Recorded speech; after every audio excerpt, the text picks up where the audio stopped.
What if I told you that the most famous crash in TV history wasn't a stunt?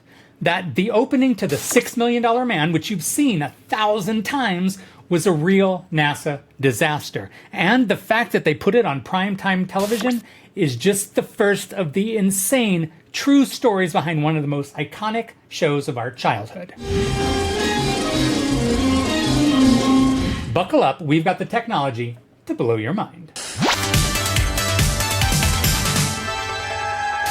I am a Gen Xer, and for me, Steve Austin wasn't just a TV hero. He was the blueprint for cool. I had the toys, the comics, the lunchbox, and yeah, the red tracksuit. Except mine wasn't top secret OSI agent chic. I was a tubby kid running in slow motion, not because it looked cool, but because that was my top speed. And the haircut? Yeah, I rocked the Steve Austin side part until I was 10. My only regret? No bionic eye. I tried though, usually by squinting one eye and making the sound effect with my mouth.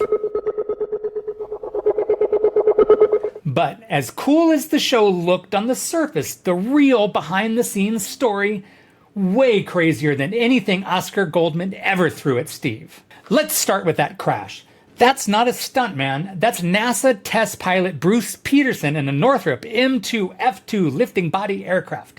In 1967, he slammed into the ground at over 250 miles per hour, rolled 6 times, and somehow survived. He lost an eye, but he lived.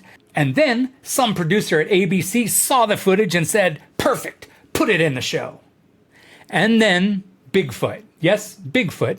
The first Bigfoot was played by wrestling legend André the Giant. And André, let's just say the catering crew made bank whenever he was on set. Breakfast, a dozen eggs. Lunch, an entire chicken and a steak. Beer, a case in under an hour. One night, reportedly he had 106 beers, and then he'd put on a fursuit and wrestle Lee Majors in the snow. Oh, and remember the cartoon The Bionic Six? Bionic Six, we're all together, we fight for right. That was supposed to be the Austin family. They lost the rights, kept the powers, changed the names, like Coke Zero instead of Coke. Still kinda works, but you know it's not the same. Bionic Six. And wait until you hear the creepiest thing ever found on set.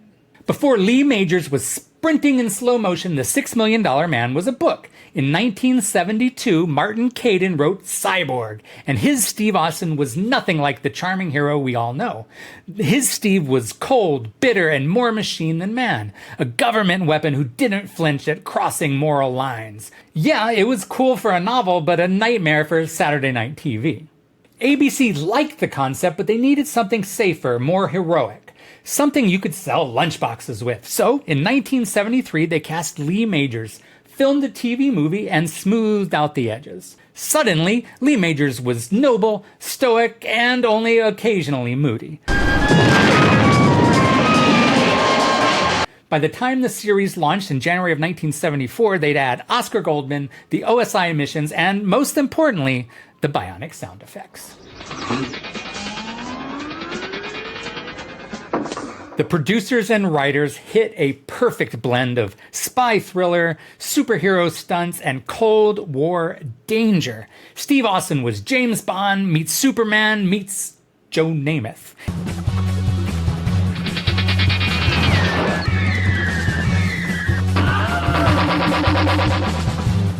And in the 70s, that was an unstoppable mix. And let's be honest, that opening sequence, pure genius. Real crash, ominous narration. Gentlemen, we can rebuild him.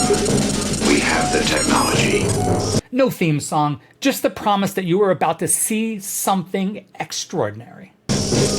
We have the capability to make the world's first bionic man.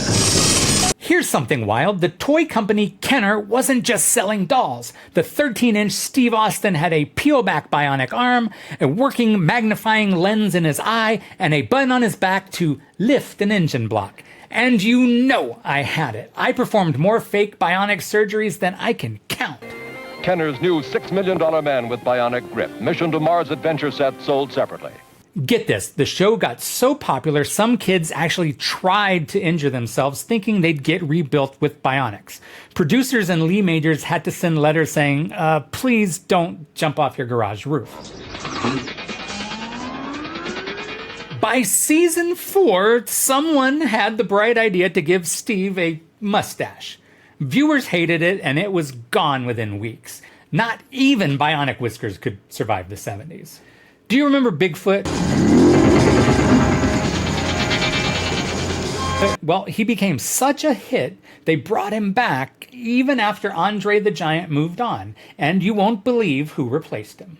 Ted Cassidy. Yep, Lurch from the Addams Family took over the Bigfoot role, because of course the only guy who could fill Andre's boots was Lurch. You rang. Let's pause for a minute here. Now, if you grew up running in slow motion with that sound in your head, you're exactly where you belong. Retro Rewind is where Gen X nostalgia comes back to life every week. Hit that subscribe button and don't go anywhere. Next up, the creepiest on-set discovery in TV history. Do not concern yourself with trivia, my friend. They can't escape my men. By 1978, the bionic buzz was fading. Ratings dipped, Lee Majors had a contract dispute and refused to work until his demands were met. ABC even started scouting replacements. Harrison Ford, Gil Gerard, and Bruce Jenner? Imagine Han Solo in a red tracksuit. They kept Lee, but the momentum was gone. 5 seasons and Steve Austin was officially retired from active duty. Oh, the creepy part I mentioned. During the filming of the episode Carnival of Spies, the crew moved what they thought was a funhouse mannequin and the arm fell off. Turns out it was the mummified corpse of Elmer McCurdy, a real outlaw shot dead in 1911. His body had been passed around carnivals for about 60 years before ending up on that set. They ended up burying him in concrete so no one else could borrow him again. Yeah, try unseeing that with a bionic eye.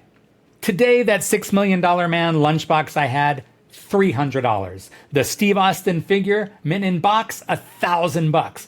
Bigfoot, well, worth way more than my first car. Granted, my first car was a 1972 Dodge Dart, so that's not really saying all that much.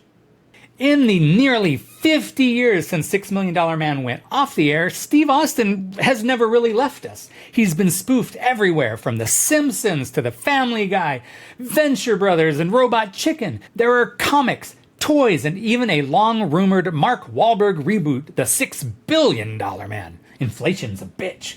Whether it happens or not, every cybernetic hero since owes Steve Austin a debt of gratitude. I still don't understand. How did you get out of that cell? Never mind. I programmed the laser to self-destruct. For us Gen X kids, Steve Austin made the impossible feel possible. He was proof you could be rebuilt, better, faster, stronger, and for a chubby kid in an all-too-tight tracksuit running in slow motion, he was proof that maybe, just maybe, we could be a little bionic too. Better, stronger, faster. Remember, be kind. Retro Rewind.